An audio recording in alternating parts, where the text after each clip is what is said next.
সমুদ্রে ভেসে যাওয়া মা ও ভাই বোনদের বাঁচাতে 4 ঘন্টা সাঁতার কাটল 13 বছরের এক কিশোর।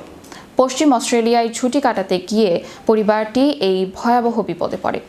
যদি ওই কিশোর দুঃসাহসিক কাজটি করতে ব্যর্থ হতো, তবে হয়তো মাঝ সমুদ্রে ভেসে যাওয়া পরিবারটি খবর কেউ জানত না। বিস্তারিত থাকছে ডেস্ক রিপোর্টে।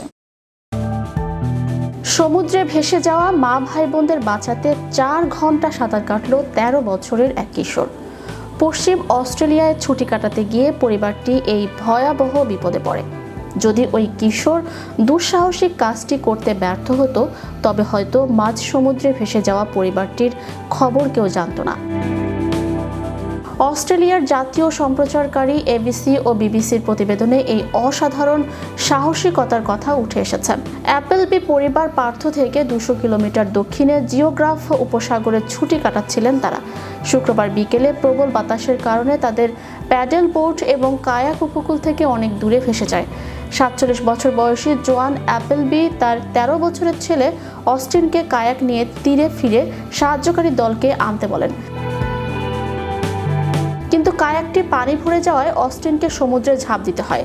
শেষমেশ তাকে 4 কিলোমিটার দূরে তীরের সাঁতরে পৌঁছাতে হয়। এবিসিকে দেয়া সাক্ষাৎকারে অস্টিন বলেন, আমি ঝড়ো সমুদ্রের সঙ্গে লড়াই করছিলাম। লাইফ জ্যাকেট পরে সাঁতার কাটছিলাম। 2 ঘন্টা পর লাইফ জ্যাকেট খুলে ফেলি যাতে আরও দ্রুত সাঁতার কাটতে পারি। সে আরও বলে, আমি ভেবেছিলাম পানিতে কিছু দেখলাম। খুব ভয় পেয়েছিলাম। মনে মনে বলছিলাম আমি সব ঠিক করে ফেলবো।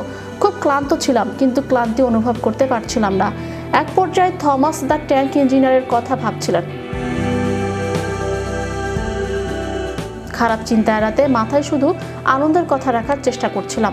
তীরে পৌঁছে অস্টিন সমুদ্র তীরে প্রায় আশার হয়ে পড়ে যায়। তারপরও 2 কিলোমিটার দৌড়ে ফোনের কাছে পৌঁছে জরুরি সেবায় ফোন করেন। সে বলে, আমি বললাম আমার পরিবার সমুদ্রে ভেসে গেছে। হেলিকপ্টার, বিমান, নৌকা সবকিছু লাগবে। আমি খুব শান্ত ছিলাম, সম্ভবত শকের কারণে। বিবিসিকে দেয়া পরবর্তী সাক্ষাৎকারে অস্টিন জানায়, ফোন করার সময় সে নিশ্চিত ছিল না যে তার পরিবার বেঁচে আছে কিনা। ফোন করার পর অতিরিক্ত ক্লান্তিতে সে অজ্ঞান হয়ে পড়ে। এই ঘটনা অস্ট্রেলিয়ায় ব্যাপক প্রশংসা কুড়িয়েছে। অস্টিনের সাহসিকতা ও পরিবারের প্রতি দায়িত্ববোধকে অনেকে অসাধারণ বলে অভিহিত করেছেন। উদ্ধার অভিযানের পরিণতি ও পরিবারের বর্তমান অবস্থা নিয়ে এখনও বিস্তারিত তথ্য প্রকাশ করা হয়নি। চ্যানেল ইউরোপ, বিনোদন ডেস্ক।